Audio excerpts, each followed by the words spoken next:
નમસ્કાર, હું માહિના સરસ્વતી સર્જરી ન્યૂઝમાં આપનું હાર્દિક સ્વાગત છે. મંત્રી શ્રી સ્વરૂપજી ઠાકોરના અધ્યક્ષસ્થાને જિલ્લા આયોજન મંડળની બેઠક યોજાઈ વિકાસ કામો ઝડપી અને ગુણવત્તાસભર કરવા સૂચના કરતા મંત્રી શ્રી સ્વરૂપજી ઠાકોર પાટણ જિલ્લામાં પાણી, રોડ, ગટર સહિતના વિકાસ કામોને મંજૂરી.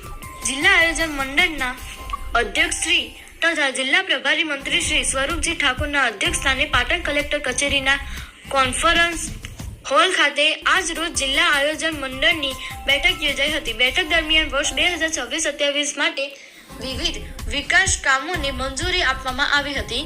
મંત્રી શ્રી સ્વરૂપજી ઠાકોરે તમામ વિભાગોના અધિકારીશ્રીઓને વિકાસ કામોની નિયમિત સ્થળ મુલાકાત કરી કામો ગુણવત્તાસભર અને ઝડપી ગતિએ પૂર્ણ થાય તે માટે ખાસ તકેદારી રાખવા સૂચન કર્યું હતું.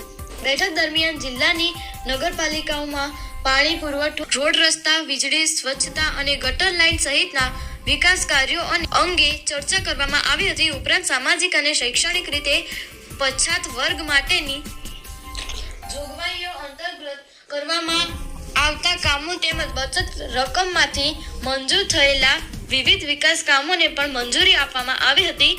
સાંતલપુર તાલુકાના ગામો તથા પરા વિસ્તારોમાં રસ્તાની સમસ્યાઓ અંગે સાંસદ શ્રી અને ધારાસભ્યશ્રીઓ દ્વારા કરવામાં આવેલી રજૂઆતોના નિરાકરણ માટે સંબંધિત વિભાગના અધિકારીશ્રીઓને જરૂરી કાર્યવાહી કરવા સૂચન આપવામાં આવી હતી. અધ્યક્ષ શ્રી સ્વરૂપજી ઠાકોરે દરેક વિભાગના અધિકારીશ્રીઓ તથા કર્મચારીઓને વિકાસ કામોની વહીવટી મંજૂરી મળ્યા બાદ ઝડપથી કામગીરી હાથ ધરી ગુણવત્તા અને તકેદારી સાથે પૂર્ણ કરવા માર્ગદર્શન આપ્યું હતું. સાથે જ પાટણ જિલ્લામાં સ્વચ્છતા અંગે વધુ સજાગતા રાખી અસરકારક કામગીરી કરવા સંબંધિત વિભાગોને સૂચના આપી હતી.